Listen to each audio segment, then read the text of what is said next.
میرا پیارا نبی کتنا پیارا نبی، ساری دنیا کا ہے وہ دلارا نبی، امتی امتی۔ اور جب شام ہوتی تھی جانے لگتے تھے تو بادشاہ مسافہ ملا تھا اسی میں گہرا قید دے دیتا، مولانا کا بھلا ہو جاتا۔ روزانہ مولانا بیٹھا رہتے تھے، شام کو جاتے تھے نذرانہ لے کے چلے جاتے تھے۔ تو بادشاہ کے دربار میں ایک ہجڑا رہا ہے تو ان کا بہت تکلیف کہ ہم لوگ محنت کرتے دن بھر تب کو 2 روپیہ پیسے ہی مولانا بیٹھے بیٹھے پیسے لے کے جاتے۔ تو ہجڑا کا بہت خراب سوچی تھی کہ کیسے بھگئی۔ ایک دن ہجڑا ہوا بادشاہ سے کہنے لگا، بادشاہ سلامت، اس کو بٹھا کے کاہے پیسہ دیتے؟ کہا مولانا ہے، عالم ہے۔ کہا عالم مولانا کچھ نہیں ہے، صرف داڑھی رکھا لی، ٹوپی لگا لی، اسے ملکی مولانا نہیں ہے۔ بادشاہ نے کہا تم نے کیسے جانا؟ تو ہجڑا نے کہا اجازت تو ابھی ہم اس سے کچھ سوال کرتے، ایک سوال کے جواب کرتے ہوئے تو مولانا ہے یہ نہیں۔ تو بادشاہ نے کہا پوچھو۔ مولانا بھی نیچے سے اوپر تو اوپر دیکھے کہ کہاں کا گستاخ آ گیا ہے۔ تو بادشاہ نے کہا پوچھو۔ تو ہجڑا نے کہا مولانا بتاؤ، زمین کا بیچوں بیچ حصہ کہاں ہے؟ بتائیے کون لکھا ہے کون کتاب میں؟ زمین کے بیچوں بیچ حصہ، دنیا کا بیچوں بیچ حصہ کہاں ہے؟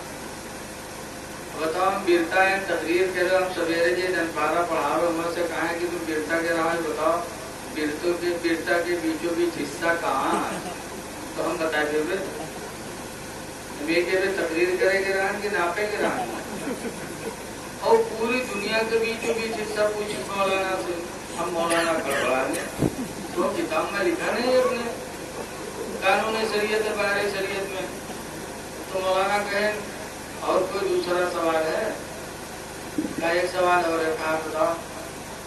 کہا بتاؤ کہ آسمان پر تارے کتنے؟ یہ کون نہیں لکھا ہے۔ نماز روزہ نہیں پوچھے ہی جڑوا، نماز روزہ اس کا مطلب نہیں۔ نماز روزہ پوچھا تو مولانا کچھ بتائی بیچارے۔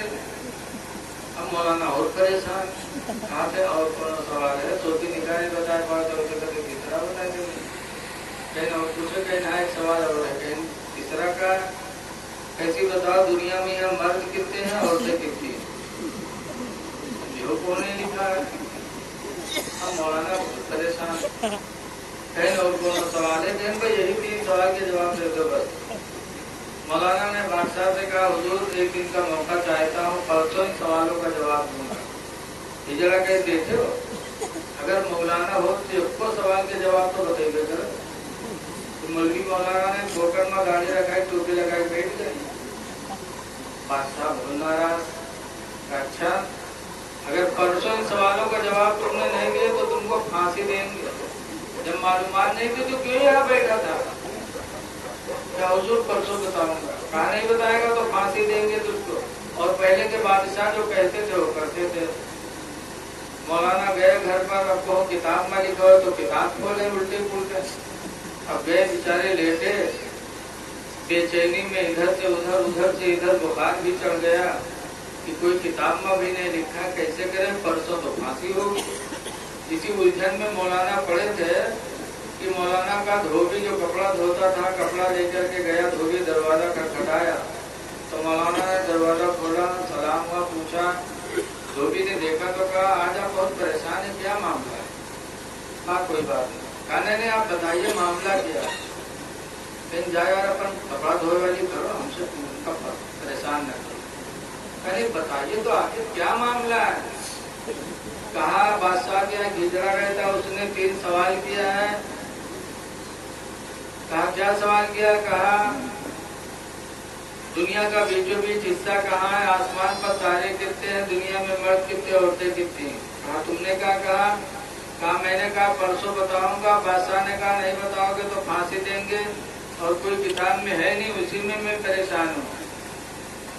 تو دھوبی نے کہا جا کے آرام کرو، اور پرسوں جب جائیے گا آپ سے پوچھیں گے تو آپ کہیے گا چھوٹے چھوٹے مسئلے ہیں، میں ان مسئلوں کا جواب نہیں بتاؤں گا، اس کا تو میرا دھوبی بتائے گا اور میں آ کر کے بتا دوں گا۔